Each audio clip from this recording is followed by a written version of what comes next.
Fala aí, primos e primas, a Selic está em 3%, como você sabe, e tem boatos de que ela possa cair para 2,75%, para 2,5% e talvez até para 2,25%. Cara, isso daqui é inimaginável. Não hoje, mas já foi inimaginável durante muito tempo. Só que ainda assim, muitas pessoas perguntam como eu faço uma reserva de emergência e onde eu coloco o meu dinheiro com a taxa tão baixa, porque afinal de contas, agora talvez eu nem tenha mais rendimento. O que eu faço com o meu dinheiro da reserva de emergência? E esse vídeo de hoje vai te ajudar a montar a sua reserva de emergência da forma correta, conceitualmente falando e na prática também. Então, vamos pro vídeo.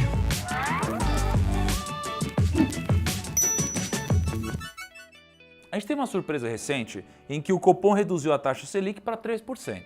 E ela pode cair. E mesmo se ela cair, esse vídeo ele não vai ficar desatualizado, porque o conceito vai ser o mesmo e você vai entender daqui a pouco. Mas antes disso, eu peço para você clicar no botão de curtir desse vídeo, é mega importante, então só clica aqui.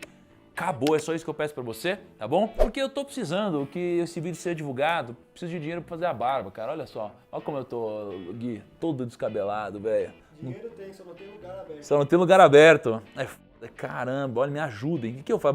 É que eu tô com medo de fazer isso em casa, imagina a cagada que eu vou fazer.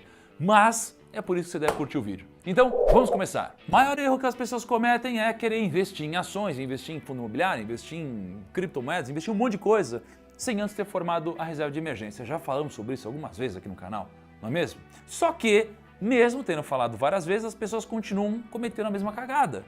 E eu entendo. Isso acontece por causa da ganância de muitas pessoas ou porque elas querem encurtar o processo, elas querem ficar ricas muito rápido. Mas eu aprendi com o tempo que você não fica rico do dia para a noite. Você precisa caminhar alguns degraus de cada vez. Você precisa fazer isso. E a primeira coisa é passar pelo momento da reserva de emergência. Porque você precisa ter um dinheiro que serve para imprevistos. Quem estava, por exemplo, muito alavancado, quer investir só em ações e etc. antes do coronavírus, veio o coronavírus. Se essas pessoas precisaram de dinheiro, resgataram as ações a um preço muito baixo e hoje estão usando esse dinheiro pequeno que elas resgataram para sobreviver. Então, o dinheiro da reserva de emergência ele tem uma finalidade: imprevistos. Ninguém conseguiria prever que um coronavírus aconteceria e ninguém consegue prever se você vai ser demitido em algum momento, se vai ter alguma outra doença, se algum familiar vai precisar de dinheiro. Ninguém consegue. Por isso, siga o passo a passo, siga o método. Só isso. Primeiro passo, então, reserva de emergência. Como que eu faço? Primeiro tem um objetivo, né? Você precisa ter aqui 12 meses do seu custo mensal guardados, já falamos algumas vezes. Então, o seu custo mensal é, sei lá, é R$1.000, então você precisa ter R$12.000 guardados. Seu custo mensal é R$5.000, você precisa ter R$60.000 guardados. Beleza, isso aqui já sabemos. 12 meses, não 6 meses. Por quê? Porque percebemos com o coronavírus que 6 meses não é o suficiente. A gente precisa ter 12 meses guardados, porque não sabemos até onde esse tipo de problema pode chegar. Tendo um objetivo em mente, o que a gente precisa saber agora? Quais são as opções? E a gente tem poucas opções para formar uma reserva de emergência da forma correta. E eu quero mostrar essas opções para vocês porque eu fiz algumas projeções e é um pouco chocantes, tá? Então, vamos lá. A gente tem basicamente 5 opções para formar a sua reserva de emergência. Por quê? Porque elas são as 5 únicas opções que se enquadram nas características de possuir liquidez alta, poder resgatar a qualquer momento, segurança alta e uma rentabilidade mediana ou baixa. Essas aqui são as características de um fundo de emergência bem montado. Dito isso, quais são os únicos 5 produtos que se enquadram nessas categorias? Poupança, Tesouro Selic, conta remunerada, CDB com 100% do CDI e um fundo Trend DI, um fundo que compra títulos do Tesouro. Essas são as 5 únicas opções. Qual que é o problema? O problema é que a poupança, com toda essa redução de taxa de juros, ela está pagando hoje 2,10% ao ano líquido, porque ela paga mais ou menos 70% da Selic e a Selic está em 3%, dá 2,10%. Isso aqui no ano. Se a gente for descontar a inflação aqui, tá boa. A inflação pelo Boletim Focus está mirando quase 2%. Então sobraria tipo 0,1% ao ano de rentabilidade. É nada. Tesouro Selic é o investimento mais seguro do Brasil, mesmo com todos os problemas políticos que a gente passa. Depois a gente tem uma conta remunerada, que é basicamente quando você abre conta no banco digital e você deixa o seu dinheiro ali na conta.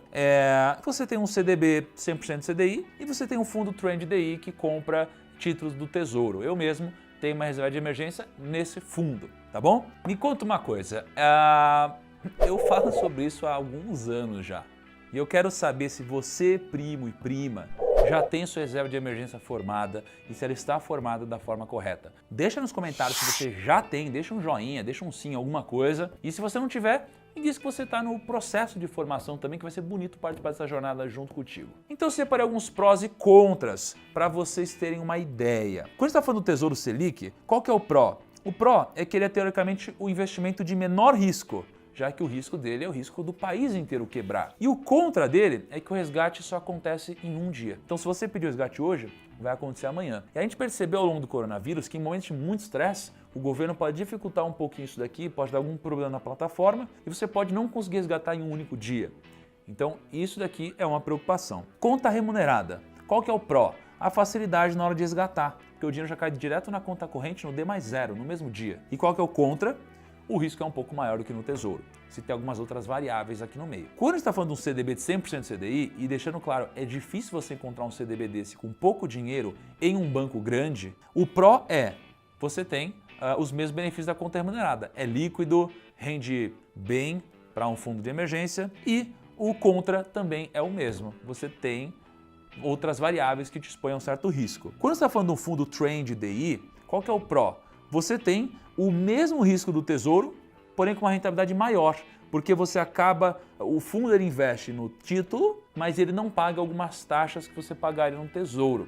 Então a rentabilidade é um pouco maior. Qual que é o contra? Você tem poucas opções no mercado, mas ainda assim eu invisto num fundo Trend Day da Rico. Se quiser abrir conta lá é gratuito, você pode clicar no link da descrição e abrir também.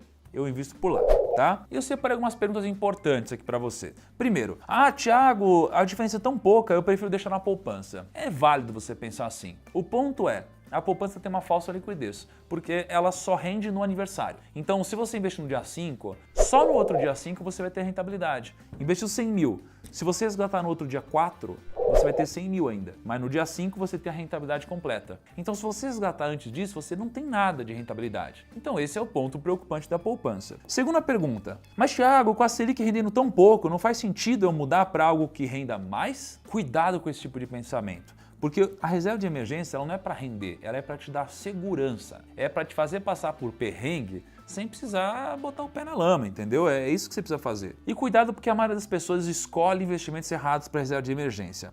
Por exemplo, CDB e LCI, você só pode escolher se tiver uma liquidez diária. Lembrando que a LCI ela não começa com liquidez diária, né? Você tem um prazo até que ela passe do ponto de carência para que você possa resgatar. Então, quando você vê um CDB numa corretora ou num banco pagando 108% de CDI, cuidado, geralmente ele não tem liquidez diária. Então, não é porque é CDB que ele tem liquidez diária. Isso aqui não faz sentido para você. Tesouro IPCA e tesouro pré-fixado não servem para reserva de emergência, porque eles podem oscilar muito, podem até render mais, só que eles também podem render menos. E o problema é que isso aqui é um dinheiro que você precisa, você tem que contar com esse dinheiro. Você não pode correr o risco de oscilar mais do que deveria. Em resumo, sabe o que muda nos seus investimentos de reserva de emergência com a taxa 3%? Absolutamente nada. Você não vai mudar a sua reserva de emergência porque a taxa de juros caiu. Nem se ela cair para 2% você vai mudar. Não faz sentido. É isso a 3%, a 5%, a 10%, a 15%. É a mesma coisa. Acho que vale dar um disclaimer aqui que eu estou com um aparelho hoje. É perceptível? Sim. É? Mas seus dentes vão ficar bons. Vão ficar bonitinhos. Vai. Mas espero que vocês não tenham percebido ao longo do vídeo. Grande abraço, primo, até o próximo vídeo e tchau.